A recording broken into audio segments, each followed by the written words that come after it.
Il était une fois dans un pays loin d'ici, un empereur qui était si coquet qu'il changeait d'habit à chaque instant. Tous les jours, l'empereur montrait un nouveau vêtement, et il parcourait les rues de la ville pour se faire admirer. Pour lui plaire, les courtisans lui faisaient force compliments. « Oh, sire, quelle élégance! Ce velours sied si bien à votre majesté !» La penderie de l'empereur était si bien remplie qu'il y avait tellement de vêtements qu'elle occupait une salle entière du palais, et parfois l'empereur n'arrivait même plus à faire son choix.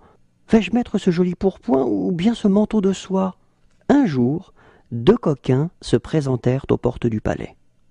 On leur avait souvent parlé du petit travers de son propriétaire.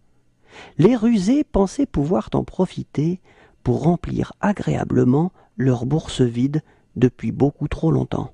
Ils déclarèrent « Nous sommes les meilleurs tisserands du pays, nous n'offrons nos services qu'aux princes et aux rois. » Et les malins ajoutèrent « Nos tissus sont si fins, si légers que seul un homme de goût, un esprit supérieur peut les apercevoir. » L'empereur, enchanté d'avoir été choisi par des ouvriers aussi raffinés, leur fournit un métier à tisser et les installa au palais. Il ignorait que les deux coquins faisaient semblant de travailler et qu'ils revendaient les fils d'or et de soie qu'il leur donnait. Le Premier ministre vint voir les tisserands. L'empereur l'avait chargé de vérifier que le travail avançait comme il le souhaitait.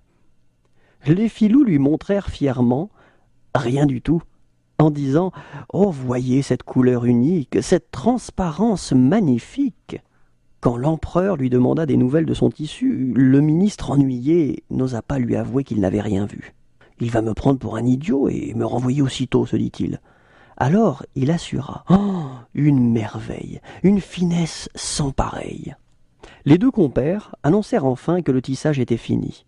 Il était temps de coudre l'habit. L'empereur arriva pour l'essayage. À son tour, il ne vit rien du tout, mais n'osa pas le dire aux filous. Alors ceux-ci ajoutèrent « Oh, sans souliers assortis, l'effet sera gâché !» L'empereur enfila le pourpoint imaginaire et mit à ses pieds d'invisibles souliers.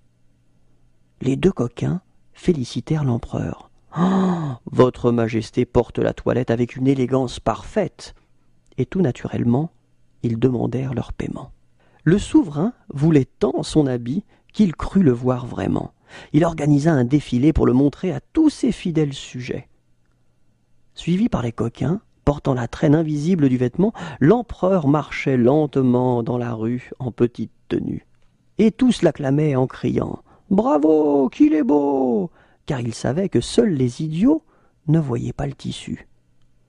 Mais voilà qu'un petit enfant, qui n'était pas au courant, s'exclama en riant « Ah, l'empereur est en chemise et il a les pieds nus !»